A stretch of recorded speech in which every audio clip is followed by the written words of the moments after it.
It is natural for women to choose men that are better financially, emotionally, educationally, and in all dimensions. But this era is bringing an end to hypergamy for most women. Now you see, a man that wants a better woman, he knows he needs to be better to sustain or keep a better woman. But a woman that wants a better man, most times, she doesn't know that she needs to be better to get a better man. Now see, life is not Nollywood. This is reality, and I'm going to show you guys data. Now look at this screen. Look at the data on the screen. This chart refers to the education level and likelihood of marrying within same education group. Now, as you can see, people with postgraduate degree, they have 80% chances of marrying within their educational level. People with bachelor's degree, they have 65% chances. People with college degree, they have 45% chances. And people with no education, they have 35% chances. Now you see, men live in reality. Most men live in reality. A man without education, he knows it is not practically possible to marry a woman with PhD degree. The woman will never accept. She'd rather remain single.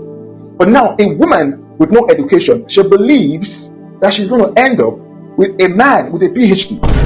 You see, that is the problem. And she'd rather remain single. Yeah, sometimes they want to get married. It's not that husband is scarce, but the choice of man is scarce. This is where hypergamy comes in. The only chance a woman with no education have in marrying a man with higher education is to obtain better education, either get a college or get a bachelor's degree or close to a PhD degree. It increases your chances. But just by existing without education as a woman, your chances of getting a man with PhD degree is as good as zero. Let's go further. Now let's look at the income level and likelihood of marrying within the same income group in Nigeria. Now you can see on the chart, a man or a woman that earns above 1 million monthly, they have 80% chances of marrying within the same bracket. The rich marry the rich these days. Then those that earn between 300k to 1 million monthly, they have 60% chances of marrying themselves.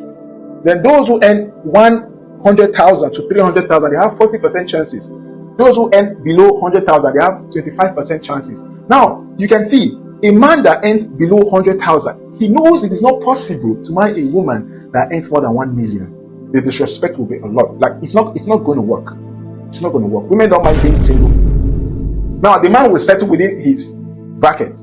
But a woman that earns less than 100,000, or maybe she just a hawk, she will believe, say, one day she will marry a man that earns more than 1 million monthly. Now, it doesn't have any issue. Of course, she's going to get that man, but he's not going to settle for her.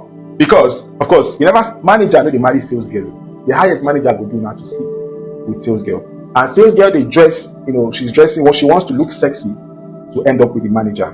Women do not just want sex, they want commitment, they want stability. It is natural. But then, as you can see, a woman that earns less than 100,000, the only thing you can do is to try to increase your financial stability to have better chances of settling with a man that earns more than 1 million monthly.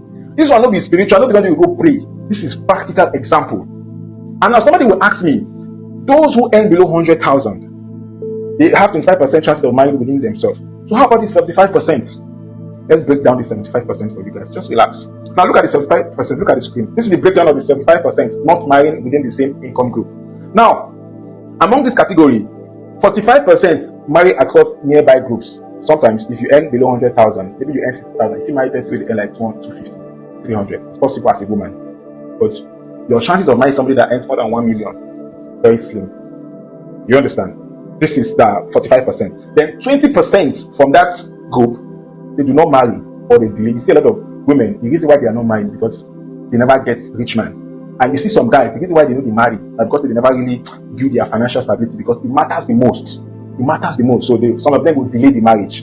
Some of them will marry. Some women, they will not even marry at all because they don't get that man with the fine. Then 10% of this category, informal or unstable union, you say, okay, the poor, they marry the poor. The poor, they do wedding, just give them a leper, they don't finish. Or just do something for her, they don't finish. So these are the remaining 75% chances. Now, let's look at the change over time in income-based marriage patterns. You can see from this chart, you see the blue and the green. You see in 1980s,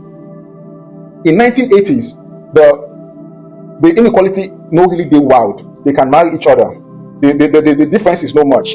Then in the Nollywood, you can see Prince will go marry a village girl in the 1980s. But now with financial stability or other things becoming the center of a union, you can see inequality they spread. In the 20s, the rich, you can see the green line is far away from the blue line. This is the inequality. In the 20s, the rich marry the rich and the poor marry the poor. So the only chances of the poor marrying the rich is to increase their financial status. Now this is how it happens. Life is not Nollywood. This is reality. I remain preferred, get your